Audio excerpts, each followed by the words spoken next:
La hipertensión arterial es cuando la presión que normalmente ejerce la sangre a nivel de las arterias sube por encima de determinados límites. Habitualmente el corazón genera una presión y esa presión no tiene que sobrepasar determinados límites. Existe consenso internacional actualmente de que esas cifras son de hipertensión cuando son iguales o mayores de 140/90 para las personas mayores de 18 años, porque los niños pueden ser hipertensos con cifras mucho menores a estas. ¿Por qué es importante la hipertensión arterial?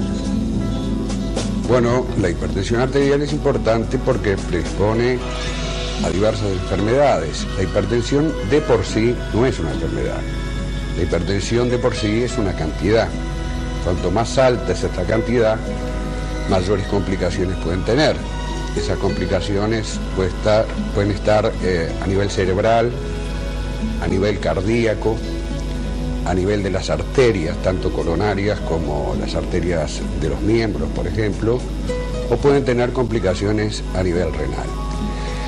Y si bien a comienzos de siglo la gran epidemia que había era tratar las enfermedades infecciosas, en este momento el problema grande que hay es la prevención de ciertas enfermedades que son las que producen más muerte en el mundo desarrollado, y nosotros, entre comillas, tenemos el privilegio de comportarnos como el mundo desarrollado, ya que se nos muere la mayor parte de la gente por enfermedades cardiovasculares. Y dentro de esas enfermedades cardiovasculares, uno de los factores de riesgo más importantes es la hipertensión arterial. ¿Cuándo se acentúa el riesgo de hipertensión? Evidentemente, el riesgo se acentúa cuando las cifras tensionales son más elevadas o cuando existen algunas características de la hipertensión arterial que realmente son de manejo del especialista. Pero además, la hipertensión arterial, desgraciadamente, pocas veces viene sola y muchas veces se acompaña, por ejemplo, de diabetes, por ejemplo, de alteraciones del colesterol y de los lípidos. En el caso particular de la diabetes, se ha visto que actualmente los diabéticos es tan importante como controlar los niveles de glicemia, controlar su presión arterial, porque es la que crea mayores complicaciones a nivel de los distintos órganos.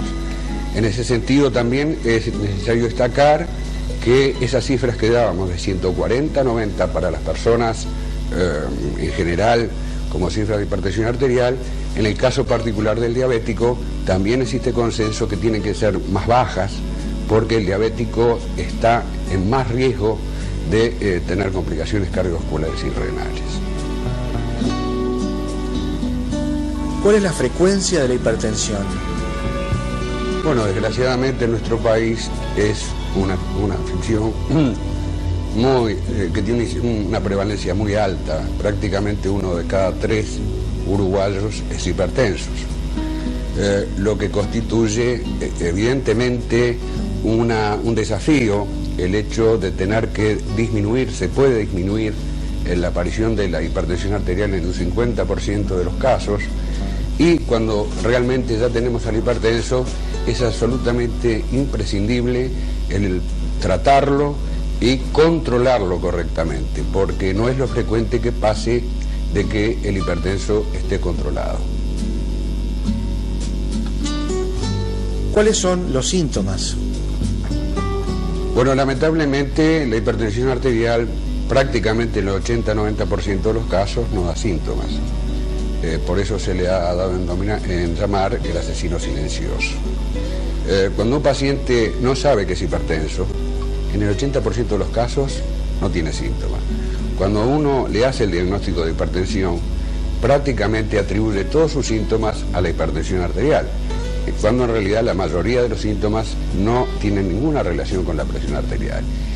Y es absolutamente fundamental el mensaje de que el diagnóstico de hipertensión arterial o cómo está un individuo de su presión arterial no puede ser hecho por lo que sienta el paciente. De la única manera que se puede saber cómo está la presión arterial es mediante la medida, mediante la toma correcta de la presión arterial. porque tenemos muchos pacientes que toman su comprimido cuando se sienten mal porque piensan que ellos pueden hacerse ese diagnóstico. Y eso es absolutamente falso y muy peligroso. Por lo tanto, es necesario, y se hace en nuestro país, estudios de relevamiento para hacer el diagnóstico precoz, que es fundamental hacer un diagnóstico precoz porque en la mayoría de los casos no tiene síntomas. Y en segundo lugar, hay que concientizar a los pacientes de que es una enfermedad asintomática, o una afección asintomática, les vuelvo a decir, no me gusta llamarla enfermedad, y que el único control que puede tener no es lo que sienta el paciente, sino que el único control y el verdadero control es la toma adecuada de la presión arterial.